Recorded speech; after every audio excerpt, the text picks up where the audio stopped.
Assalamu alaikum. Here is Mahnur Zubair for the subject of Greek literature. So today we are going to discuss a Greek tragedy play Oedipus Rex, written by the great tragedian Sophocles. So let's begin.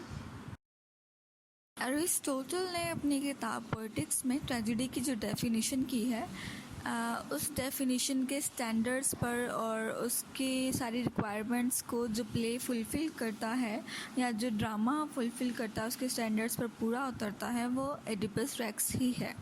और Aristotle ने भी इसको एक perfect tragedy कहा है क्योंकि tragedy की जो भी रूल्स और रेगुलेशंस अरिस्टोटल ने सेट किए थे उसके मुताबिक ये एडिपस रेक्स जो सोफोक्लेस ने लिखा है परफेक्ट ट्रेजेडी प्ले है। सोफोक्लेस की बात की जाए जो कि इस प्ले के राइटर हैं तो क्लासिकल ग्रीक थिएटर के वो बहुत बड़े प्ले राइट थे। सोफोक्लेस ने 100 से ज़्यादा प्लेस लिखे थे मगर अवेलेबल जो हैं वो सिर्फ 2 और 3 ही हैं। जब ये प्ले पब्लिश करवाया गया तो उस वक़्त जो लिटरेरी पीरियड चल रहा था वो क्लासिकल पीरियड था और इस प्ले की सेटिंग जो है वो थीब्स में रखी गई है, थीब्स शहर में रखी गई है और इसको लिखा गया था एथेंस ग्रीक में। और इस प्ले को 429 BC के लगभग तकरीबन ऑलमोस्ट हम अंदाज़न कह रहे हैं कि उस वक़्त ही इस प्ले को लिखा गया था और पब्लिश करवाया गया था। तो इस प्ले की ओरिजिनल लैंग्वेज जो है वो क्लासिकल ग्रीक ही है and of course it's a Greek tragedy play. So let's begin its story. King Laius जो हैं वो थीब्स के बादशाह हैं और उनकी मलका जोगास्टा जो कि उनकी वाइफ है। उनके यहाँ एक बच्चा पैदा होता है और इस ज़माने के रस्म व रवाज के मुताबिक जब कोई ऐसा वाक़या होता है तो यूनान के लोग डेल्फिक ओरेकल्स के पास जाया करते थे, उनसे कंसल्ट करते थे बच्चे के हाल और मुस्तकबिल को जानने के लिए और उसकी ज़िंदगी को बेहतर करने के लिए। तो अब मैं आपको ये बता दूं कि डेल्फिक ओरेकल्स क्या है। The Pythia was the name of the high priestess of the temple of Apollo at Delphi, who was served as the oracle, also known as the Oracle of Delphi. Pythia जो थी वो सब priest में से सबसे high rank पर हुआ करती थी और ये अपोलो टेम्पल में रहती थी और ये सर्व एज एन ओरेकल करती थी अपने आप को। और ये कि इसका काम क्या था, प्रोफेसीज बताया करती थी डूम और डिस्ट्रक्शन, पास्ट एंड फ्यूचर और प्रेजेंट के बारे में लोगों को बताया करती थी उनके बारे में। तो ओरेकल किसे कहते हैं? मुस्तकबिल का हाल बताने वाले को कहते हैं और प्रोफेसीज भी यही है, मुस्तकबिल के बारे में या किसी भी चीज़ के बारे में हाल माजी या मुस्तकबिल के बारे में पेशीन गोई करने को प्रोफेसी कहते हैं। तो ओरेकल्स का यही काम होता था कि वो वहाँ के लोगों के बारे में उन्हें बताया करते थे। जब इनके यहाँ बच्चा पैदा हुआ यानी किंगलियस और जोगास्टा के यहाँ तो उन्होंने भी डेल्फिक ओरेकल से कंसल्ट किया तो उसने एक ऐसी प्रोफेसी उनके सामने बताई जिसे सुनकर वो दोनों बहुत ज़्यादा खौफज़दा हो जाते हैं। दे वर डेडली टेरिफाइड। और वो प्रोफेसी क्या थी? वो ये थी कि ये जो बच्चा आपके यहाँ पैदा हुआ है जब ये बड़ा होगा तो ये अपने बाप को कत्ल कर देगा और अपनी ही माँ से शादी कर लेगा। That he will kill his father and marry his mother.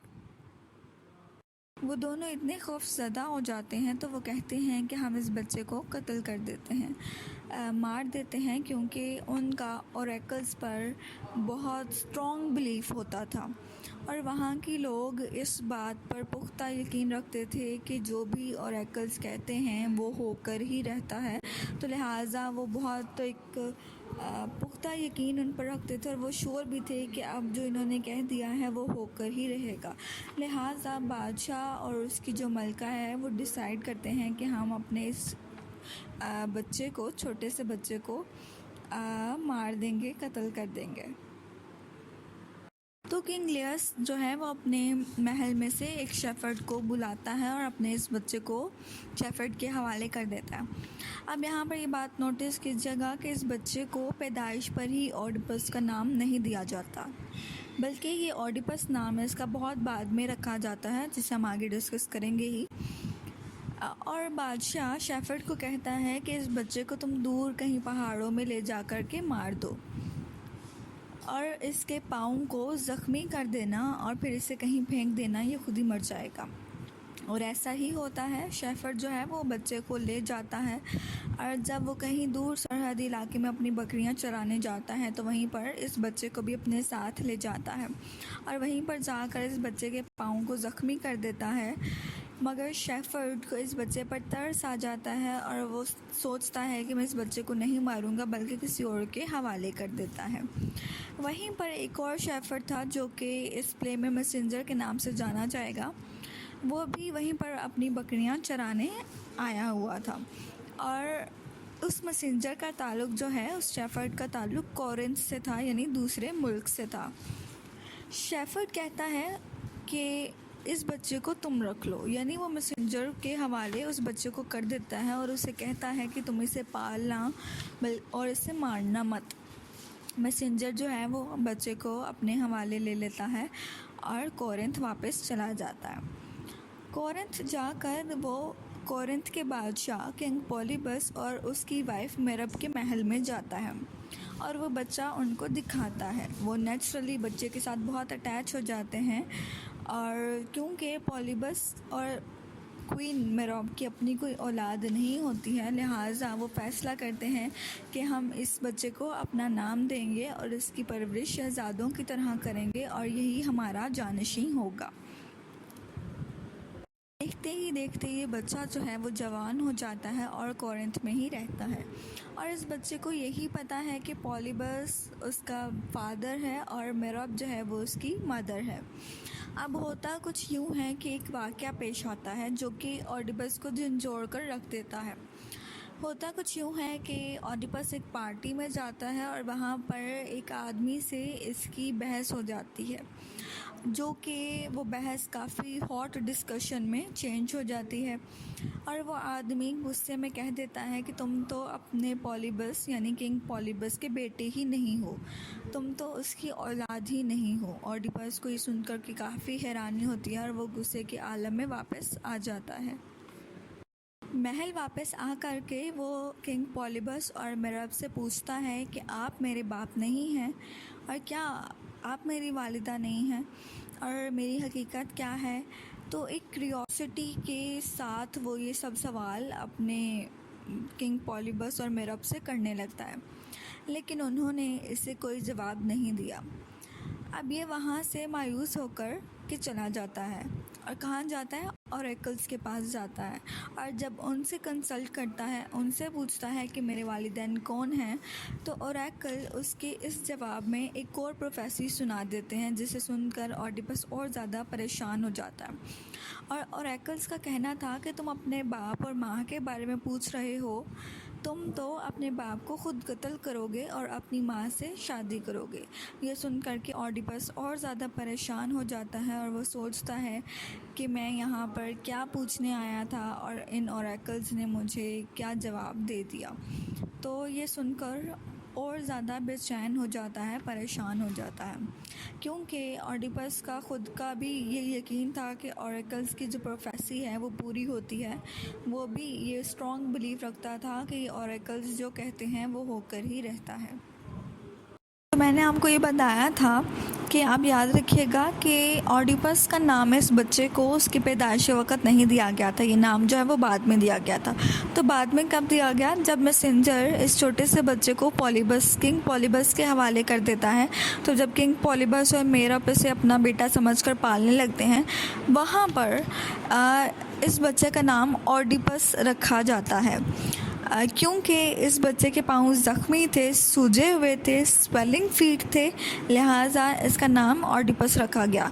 Oedipus का मतलब है वो फ़र्द या इंसान जिसके पाँव सूजे हुए हों या जिसके पाँव ज़ख्मी हो, स्वेलिंग हो जिनमें। तो लिहाजा तब जो है इस बच्चे का नाम ऑडिपस रखा गया था। अब ऑडिपस जो है वो तय कर लेता है कि मैं अब वापस कोरिंथ नहीं जाऊंगा, वापस पॉलीबस और मेरब के पास नहीं जाऊंगा। वो वहाँ से भाग जाता है और भागते भागते ये सरहद क्रॉस कर जाता है और वापस थीव्स में दाखिल हो जाता है, यानी कि जो असल में उसका नेटिव है असल में जो उसका असल कंट्री है वहीं पर वो वापस आ जाता है। अब ये वहाँ से आ रहा होता है तो वहाँ एक जगह होती है वेयर 3 रोड्स मीट, जहाँ पर 3 रोड्स जो हैं वो आपस में मिलती हैं, जिन्हें हम अपनी वर्डिंग में आप चौक कह लें। ठीक है जी, वो रास्ता होता है जहाँ पर 3 रोड्स आपस में मिल रही होती है। ये वहाँ से गुज़र रहा होता है तो देखता है कि सामने एक बूढ़ा शख्स है जो कि बग्गी में बैठा हुआ है और उसके साथ उसके सर्वेंट्स भी हैं जो साथ साथ उसके चल रहे हैं, और दिखने में तो ये कोई बादशाह ही लगता है। बस उनके साथ ऑडिपस की फिर से एक हॉट डिस्कशन होती है और ये गुस्से में आ करके फौरी रिएक्शन ज़ाहिर करता है, क्योंकि ऑडिपस जो है वो एक हेस्टी नेचर का है, जल्दबाज नेचर का आदमी है, गुस्से में बहुत जल्द आ जाता है और फौरी रिएक्शन करता है। तो लिहाजा ये गुस्से में आ करके बूढ़े आदमी को बग्गी से निकाल कर उस पर 2-3 हमले करता है और उसे मार देता है, और उसके साथ साथ मौजूद उसके जो सर्वेंट्स होते हैं उन्हें भी ये मार देता है। लेकिन उन सर्वेंट्स में से एक सर्वेंट जो है वो बचकर भाग जाता है। होता कुछ यूँ है कि जब ऑडिपस थीव्स में दाखिल होता है तो वहाँ के लोगों को एक अजीब सा मसला दरपेश होता है, और वो मसला क्या है? स्विंक्स रिडल है, यानी the body of A line and the head of a man. एक ऐसा मॉन्स्टर है जिसका निचला जो जिस्म है वो शेर जैसा है, जानवर जैसा है, और उसका जो हेड है, जो सर है, वो इंसान जैसा है, और आप इसे एक बला ही कह लें जिसका साया थीव्स पर होता है। अब लोगों को मसला ये था कि ये जो स्फिंक्स है, ये जो बला है, ये जो मॉन्स्टर है, थीब्स के लोगों पर एक अज़ाब बनकर उतरी हुई थी, और ये हर आदमी से एक सवाल करती थी, एक रिडल पूछती थी, और जो इसका जवाब नहीं देता था वो उसको मार देती थी। तो ये उन लोगों का सबसे बड़ा मसला था, और वहाँ के रहने वाला कोई भी बंदा इसका जवाब देने से कासिर था। ऑडिपस की तरफ भी वो स्विंक्स जो है, वो बला, वो मॉन्स्टर मतवज्जा हो जाती है, और ऑडिपस से भी वो एक सवाल पूछती है, एक रिडल पूछती है। और वो जो बला है, जो मॉन्स्टर है, वो रिडल क्या पूछती है कि ऐसी कौन सी चीज़ है जो सुबह के वक़्त 4 पैरों पर होती है, दोपहर के वक़्त 2 पैरों पर और शाम के वक़्त 3 पैरों पर होती है। ऑडिपस सोचता है, और चूँकि ऑडिपस वैसे ही नेचुरली बहुत इंटेलिजेंट होता है तो वो फ़ौरन कहता है कि मैं इसका जवाब देता हूँ। तो उसका जवाब था इंसान। इंसान ही है जो जब वो पैदा होता है बचपन में वो क्रॉलिंग करता है तो 4 पैरों पर, और दोपहर के वक़्त मतलब अपनी जवानी के वक्त में वो 2 पैरों पर होता है, और ज़ाहिर है शाम का वक़्त बुढ़ापे से मिलता है तो बुढ़ापे के वक़्त इंसान के पास एक लाठी, एक छड़ी भी आ जाती है सहारे के तौर पर, तो वो 3 चीज़ों का सहारा हो जाता है। तो ये था जी उसका जवाब इस रिडल का, इंसान। जब ये जवाब स्फिंक्स ने सुना तो वो ख़ुद ब खुद तबाह हो जाती है, ख़त्म हो जाती है, और फिर क्या होता है कि थीब्स पर से उस चीज़ का जो साया है वो ख़त्म हो जाता है हमेशा हमेशा के लिए। थीब्स के लोगों ने जब ये देखा तो वो बहुत ज़्यादा खुश हुए, और चूँकि वहाँ पर उनके बादशाह की पहले ही कत्ल हो चुका है, उनके बादशाह का बादशाह जो है वो मारा जा चुका है, तो थीब्स के उस टाइम के अनाउंसमेंट के मुताबिक ये होना था कि जो भी इस स्विंक्स को, इस बिला को मार देगा वो बादशाह बनेगा और बादशाह की जो मलका है उससे शादी करेगा।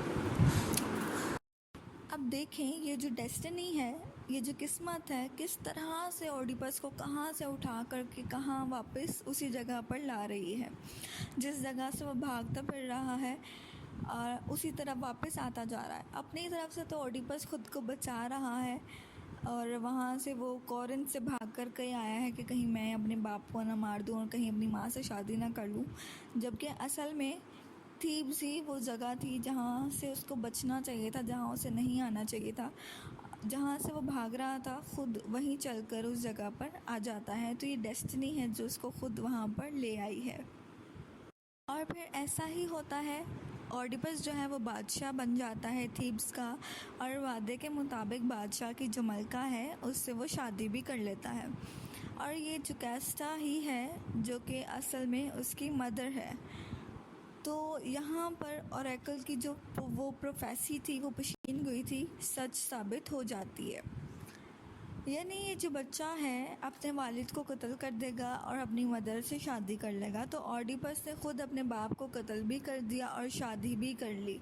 ना सिर्फ शादी ही बल्कि उससे बच्चे भी पैदा हुए। Greek tragedy always begins from the centre. और अब ये है कि ये सारे वाक़यात जो मैंने अभी आपको बताए हैं, ये सब कुछ हो चुका है पहले से। और ग्रीक ट्रेजेडी जो है वो हमेशा अपने प्ले को सेंटर में से शुरू करती है, सेंटर में से स्टार्ट करती है। तो लिहाजा अब प्ले की स्टार्टिंग से पहले ही किंग लियस का जो है वो मर्डर हो चुका है। जो कास्टा से ऑडिपस की शादी हो चुकी है और ऑडिपस जो है वो थीब्स का बादशाह बन चुका हुआ है। और अगर आप ये प्ले पढ़ेंगे तो प्ले जो है वो एक्चुअल में यहीं से स्टार्ट होता है, जहाँ पर ऑडिपस जो है वो थीब्स का बादशाह बन चुका है। और अब चूँकि ऑडिपस थीब्स का बादशाह है और जोकास्टा उसकी क्वीन है और ये थीब्स में ही रहते हैं। अब यहीं से प्ले जो है वो शुरू होता है एक्चुअल में। इस प्ले की स्टार्टिंग यहीं से होती है। वो क्या है कि थीब्स के जो लोग हैं वो ऑडिपस के महल के सामने जमा हैं और वो बादशाह को बुलाते हैं और अपनी जो मुसीबतों भरी ज़िंदगी है, थीब्स के ऊपर जो क़यामत बरपा है, जो आफतें हैं, उनका ज़िक्र करते हैं और रिक्वेस्ट करते हैं अपने किंग ऑडिपस से कि वो यहाँ का बादशाह है तो इन मसलों का, इन आफात का, इन मुसीबतों का कोई हल निकाले और उनको और उनके मुल्क को इन प्रॉब्लम से, इन परेशानियों से आज़ाद करें। अब ऑडिपस क्या करता है, ये क्रियोन जो कि जोकास्टा का भाई है और ऑडिपस का in sense brother in law भी है और हम यूँ कहें तो मामू भी है, वो क्रियोन को ओरेकल्स के पास भेज देता है ये जानने के लिए कि थीब्स के ऊपर आखिर ये इतनी मुसीबतें, इतनी परेशानियाँ क्यों हैं। तो क्रियोन जो है वो फ़ौरन ही ओरेकल्स के पास चला जाता है ये जानने के लिए।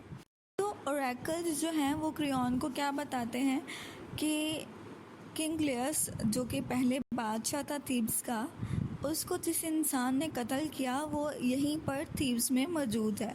तो लिहाजा उस कातिल को पकड़ा जाए और उसे सज़ा दी जाए इस चीज़ की, तभी शायद थीब्स के ऊपर से ये जो क़यामत है, ये जो मुसीबतें हैं, ये जो आफतें हैं वो दूर हो सकेंगी। अब क्रियोन जो है वो वापस आके ऑडिपस को ये सारी सिचुएशन बताता है कि ओरेकल्स ने क्या कहा है। तो ऑडिपस जो है वो काफ़ी फिर गुस्से में आ जाता है और ये तहिया कर लेता है कि वो बादशाह के कातिल को ढूंढेगा और जल्द अज जल्द उसे ढूंढकर उसको सज़ा भी देगा। तो सारी जो इन्वेस्टिगेशन है इसके बाद से शुरू हो जाती है। लोगों से पूछा जाता है, अपनी आवाम से वो पूछता है कि क्या यहाँ पर किसी को पता है कि किंग लियस को किसने कत्ल किया है, या फिर यहाँ पर अगर कोई मौजूद है जो कत्ल जिसने किया है वो सामने आ जाए वगैरह वगैरह। तो यहीं से इन्वेस्टिगेशन जो है वो ऑडिपस शुरू कर देता है। कोरस जो है जी ग्रीक ट्रेजेडीज़ का एक इम्पोर्टेंट पार्ट है। अब कोरस क्या है, ग्रुप ऑफ सिंगर्स है, आप इसे क्रिटिक्स भी कह सकते हैं। एक वाइज पीपल का ग्रुप होता है जो कि प्ले में होने वाली करंट सिचुएशंस को एक्सप्लेन करके बताता है, क्रिटिसिज्म करके बताता है और बाज़ औक़ात जब ऐसी कोई सूरत हाल पेश आ जाती है तो सूटेबल सलूशन भी पेश करता है। इसके साथ साथ कोरस जो है वो ऑडियंस को भी रिप्रेजेंट करता है, ऑडियंस के जहन में चलने वाले सवालों को भी ख़ुद ही वो जवाब देता है। इस तरह से सिंगिंग की जाती है, एक प्योर पोइट्री जो है वो बोली जाती है जो कि प्ले की असल जो सिचुएशन है, सेंट्रल थीम जो है उसको बताते हैं। तो ये कोरस का अहम किरदार होता था ट्रेजेडी प्लेज में। तो यहाँ पर भी कोरस जो है वो ये सजेस्ट करता है कि हमारे यहाँ थीव्स में एक ब्लाइंड पर्सन है जिसे टेरेसिस कहते हैं, जो कि एक प्रॉफिट है, यानी वो भी प्रोफेसिस करता है, पेशीन गोइयाँ करता है। अगर आप उसको जा कर के पूछ लें तो शायद वो हमारी कोई हेल्प कर सके। और ऑडिपस चूँकि हर काम करने में बहुत तेज़ है, वो ऑलरेडी क्रियोन को टेरेसिस को लाने के लिए भेज देता है।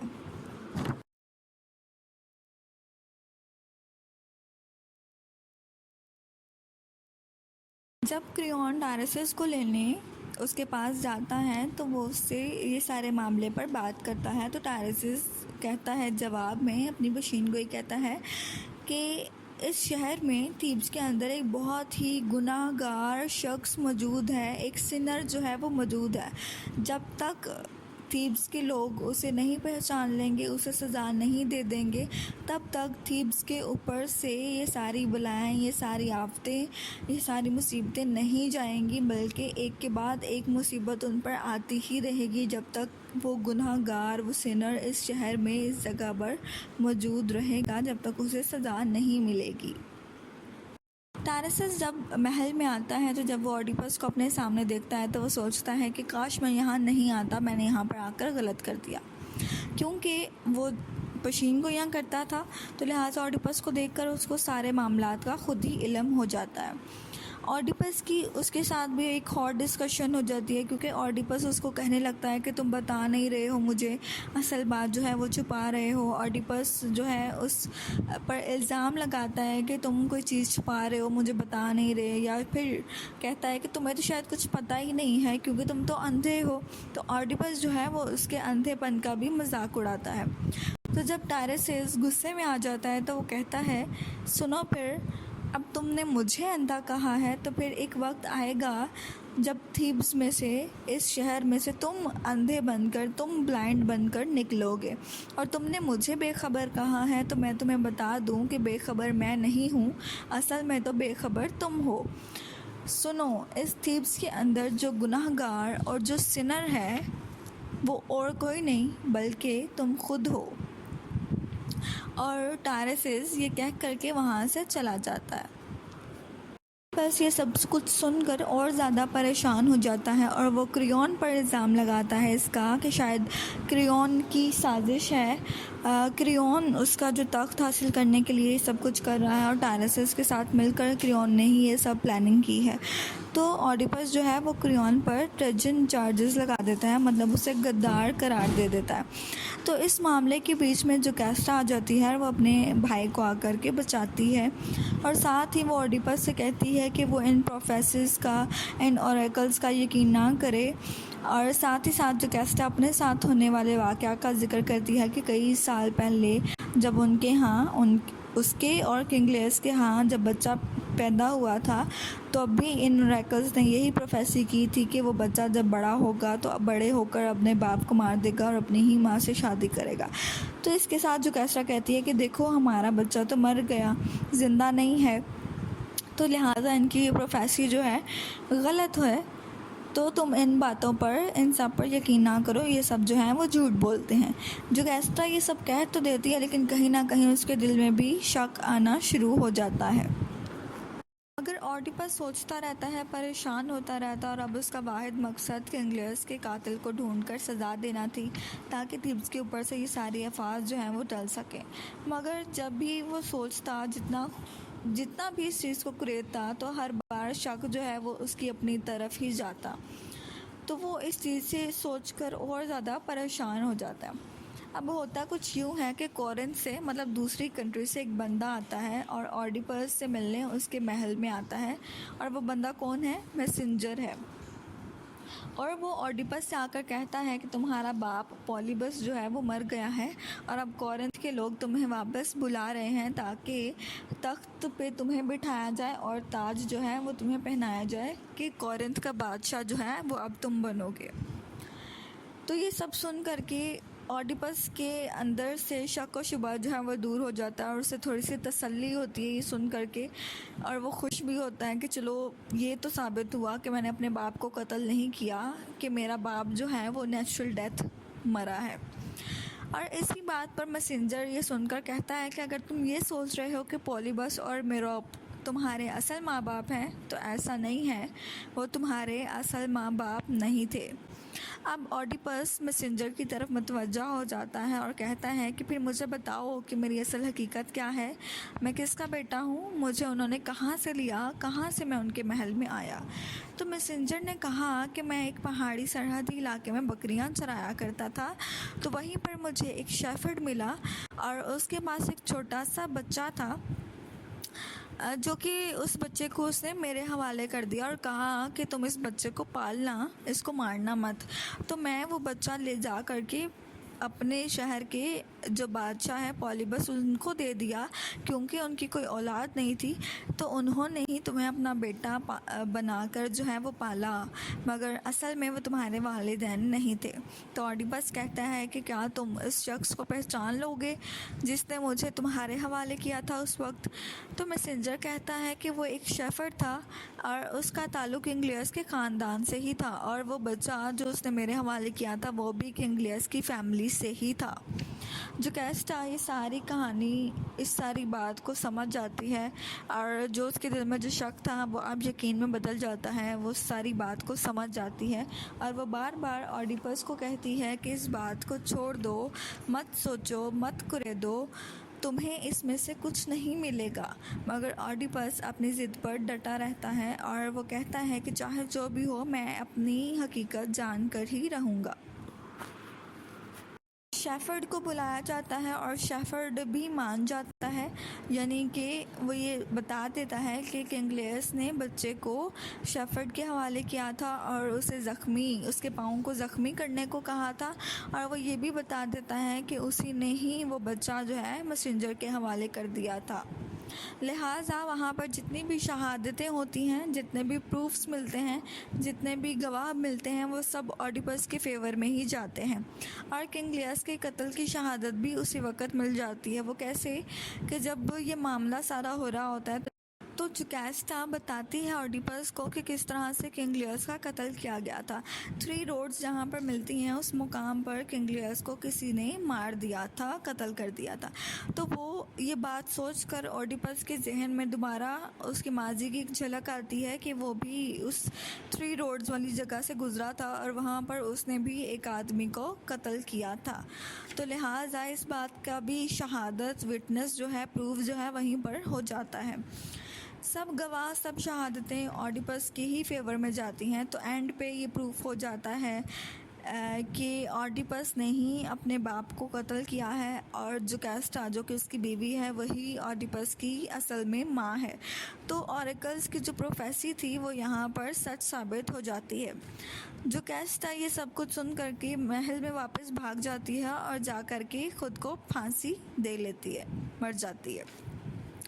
ऑडिपस भी उसके पीछे जाता है और ऑडिपस अपने कपड़ों के ऊपर से ब्रोचेस को उतारता है और अपनी आंखों को बेइंतहा बहुत बुरे तरीके से ज़ख्मी कर लेता है, और इतने बुरे तरीके से अपनी आंखों पर वो ब्रोचेस मारता है कि वो ब्लाइंड हो जाता है, अंधा हो जाता है, और अपने किसी सर्वेंट की मदद से वो थीब्स से बाहर चला जाता है, या थीब्स से हमेशा के लिए चला जाता है। यहीं पर इसी पॉइंट पर प्ले का एंड हो जाता है, प्ले यहाँ पर ख़त्म होता है। लेकिन अगर हम बात करें कि ऑडिपस का डाउनफॉल क्या था, हमार्शिया क्या था, तो देखिए अभी हमने डिस्कस किया है कि ऑडिपस जो है वो बहुत गुस्से का तेज़ था और बहुत जल्दबाज नेचर का था। फौरी रिएक्शन जो है वो दिया करता था, बहुत ज़्यादा सोचता था और रिएक्ट करता था उसी पर। वो बहुत हैस्टी नेचर का था। तो यही जो हैस्टी नेचर है उसकी सज़ा बन जाती है, और जो सच वो जानने के लिए भाग रहा होता है, हकीकत जानने के लिए कुरेद रहा होता है, मुसलसल पीछे भाग रहा होता है, वही सच जो है अपने उसी सच का वो खुद शिकार हो जाता है। तो यही ट्रेजेडी है जो यहाँ पर ख़त्म होती है।